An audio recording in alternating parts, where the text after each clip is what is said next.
আমাদের আজকের আলোচ্য বিষয় হচ্ছে কিভাবে আমরা আমাদের দুনিয়ার এই সংক্ষিপ্ত জীবনকে কাজে লাগাবো এবং আমাদের হায়াতে এবং রিজিকে বরকত নিয়ে আসবো। প্রথমে আমি শুরু করতে চাচ্ছি একটা হাদিস থেকে। রাসূলুল্লাহ সাল্লাল্লাহু আলাইহি ওয়াসাল্লামকে একজন সাহাবী প্রশ্ন করলেন, ইয়া রাসূলুল্লাহ সাল্লাল্লাহু আলাইহি ওয়াসাল্লাম, মানুষের মধ্যে সবচেয়ে ভাগ্যবান কারা?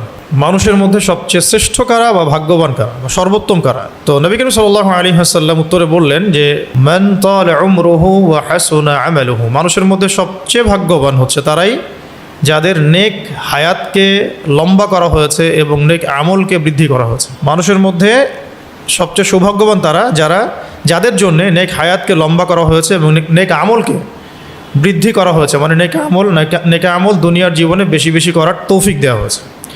এই মানুষেরা সবচেয়ে বেশি সৌভাগ্যবান। তো এই হাদিস থেকেই এই টপিকটা আসে যে কিভাবে আমরা সেই সৌভাগ্যবানদের অন্তর্ভুক্ত হব। আসলে নেক হায়াত লম্বা হওয়ার অর্থ কী, নেক আমল বৃদ্ধি পাওয়ার অর্থ কী, কোনগুলোই বা নেক আমল আর কোনগুলো বেশি বেশি করলে আমাদের হায়াতে বরকত আসবে। যেহেতু আমাদের টপিকটা কি, কীভাবে দুনিয়ার জীবনের এই সংক্ষিপ্ত হায়াতকে বরকতময় করব। আলটিমেটলি আমরা দুনিয়াতে থাকবো হয়তো 60 বছর, 70 বছর, 80 বছর। এই জামানায় আরও কম, এই জামানায় 40, 45, 50 মানুষ নাই হয়ে যাচ্ছে। আগেকার জামানায় মানুষ 100 বছর বাঁচত আর কি। তো এইখানে এই হাদিসটার ব্যাখ্যায় আসলাফগণ, আমাদের আসলাফগণ বলতে পূর্বসূরীরা, সাহাবায়ে কেরাম, তাবেঈন, তাবেঈন এবং আমাদের আকাবিরগণ, তারা তিনটা ব্যাখ্যা করেছেন যে এক, বয়সের মধ্যে বরকত হবে। বয়স ম্যাথামেটিক্যালি বৃদ্ধি পাবে এমন নাও হতে পারে, কিন্তু বয়সের মধ্যে বরকত হবে। যেমন কেউ যদি 40 বছরে কিছু কাজ করতে পারতো, সে 30 বছরে করতে সক্ষম হবে ইত্যাদি। মানে বয়সের মধ্যে বরকত হবে, সময় দীর্ঘ হবে, তার কাজে বরকত হবে, তার দিনে রাতে হায়াতে যৌবনে সব কিছুর মধ্যে আল্লাহ পাকের পক্ষ থেকে একটা বারাকা আসবে। আর এই বারাকাটা সায়েন্টিফিক্যালি ব্যাখ্যা করা সম্ভব না, এটা আধ্যাত্মিক ব্যাপার। বারাকা আমাদের আসলাফগণ তাদের 60 বছর বয়সে যে যতগুলো কাজ করেছেন দিনের জন্যে, আমাদেরকে 100 বছর হায়াত দিলেও মনে হয় আমরা সেটা করতে পারবো না, অসম্ভব না। তো বারাকা অন্য জিনিস, এটাকে মানে আমরা প্রোটেস্ট্যান্ট ভার্সনে বুঝতে গেলে সমস্যা। আর আমরা যে প্যাটার্নে পড়াশোনা করি, যোগ বিয়োগ গুণ ভাগ সব ম্যাথামেটিক্যাল, এইসব সেন্সে বারাকা বোঝাটা খুব ডিফিকাল্ট। বরকত আসলে কাকে বলে? হ্যাঁ, যেমন আমরা এখন বলি যে সপ্তাহ যাচ্ছে দিনের মতো, মাস যাচ্ছে সপ্তাহের মতো, আর বছর যাচ্ছে মাসের মতো। এটা কিন্তু হাদিসে আসছিল, এটা কিন্তু হাদিসে এসেছে যে আখিরুজ্জামানে এমন হবে। কিন্তু আসলে এটা কীভাবে হবে? ঘড়ির কাটার সময় কি কমে যাচ্ছে? না।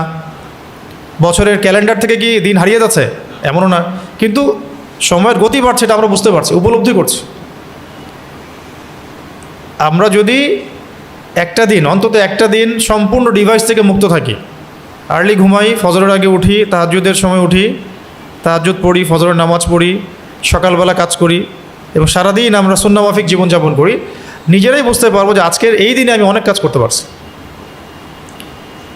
আর যদি দেখা যায় আমরা লেট নাইট ঘুমাই, উঠি একদম 12টা 1টায় বা 10টায়, সারাদিনে কাজ কমে গেল, দিন কোন দিক থেকে চলে গেল আমরা টের পেলাম না। তো বারাকা অন্য ব্যাপার, এটাকে আমরা সায়েন্টিফিক্যালি ব্যাখ্যা করতে পারবো না। আর এটা জরুরি না যে ইসলামের কোনো বিষয়কে প্রমাণ করতে বৈজ্ঞানিক ব্যাখ্যা লাগবেই, এটা জরুরি না। ঠিক আছে, এই মেজাজ থেকে বের হতে হবে যে প্রত্যেকটা বিষয়ের সায়েন্টিফিক ব্যাখ্যা দেন।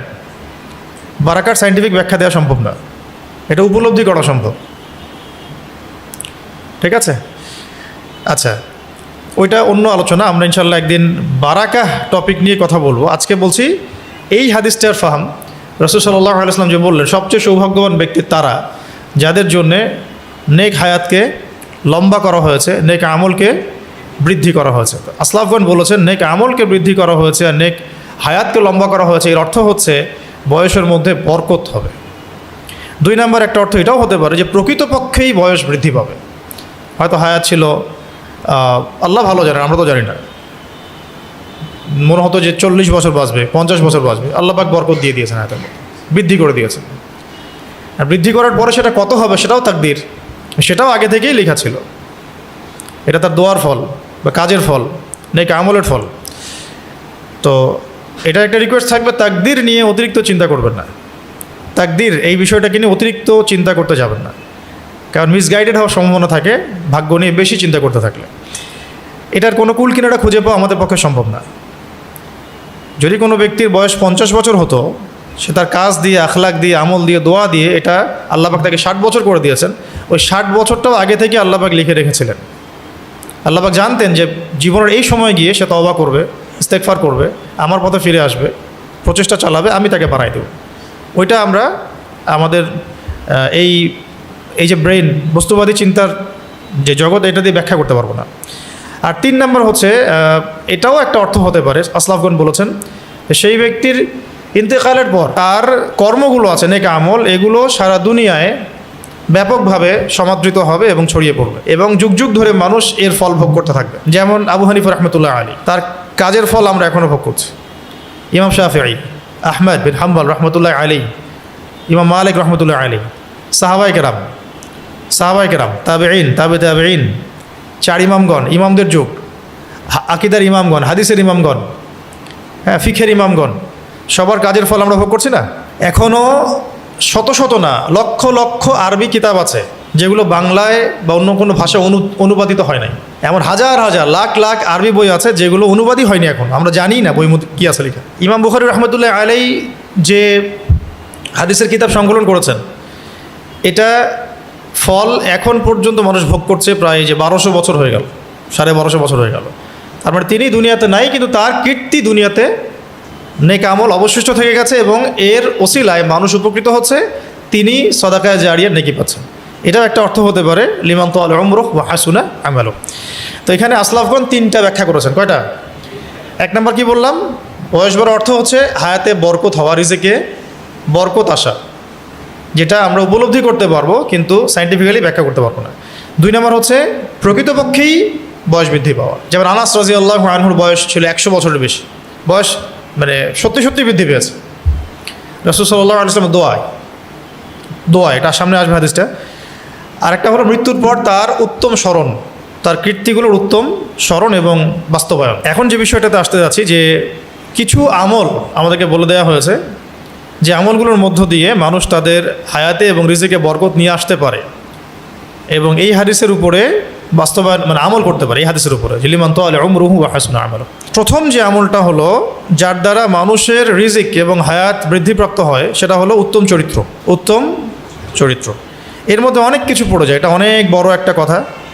এই উত্তম চরিত্র ব্যাখ্যা করতে গেলেই একটা পুরো দার্স প্রয়োজন। তো এটার ব্যাপারে সাহাবায়ে কেরাম, আমাদের আসলাফগণ, তারা যেটা বলেছেন যে কোরআনুল কারীমে আল্লাহ রাব্বুল আলামিন যা যা করতে বলেছেন সেগুলোকে করা এবং আল কোরআনের মধ্যে আল্লাহ পাক যা যা নিষেধ করেছেন এগুলোকে ছেড়ে দেওয়া। একইভাবে হাদিসের মধ্যে রাসূলুল্লাহ সাল্লাল্লাহু আলাইহি ওয়াসাল্লাম আমাদেরকে যা যা করতে বলেছেন এগুলো করা, আর যেগুলো ছাড়তে বলেছেন ছেড়ে দেওয়া। মানে কোরআন এবং সুন্নাহর সামগ্রিক জীবনে পরিপূর্ণ অনুসরণকে উত্তম চরিত্র বলা হয়। এটা হলো মূল কথা। তারপরে আসে অন্যান্য বিষয়গুলো, শুদ্ধতা, নম্রতা, বিনয়, আত্মসম্মানবোধ, এই বিষয়গুলো একটা একটা করে পয়েন্ট আসে।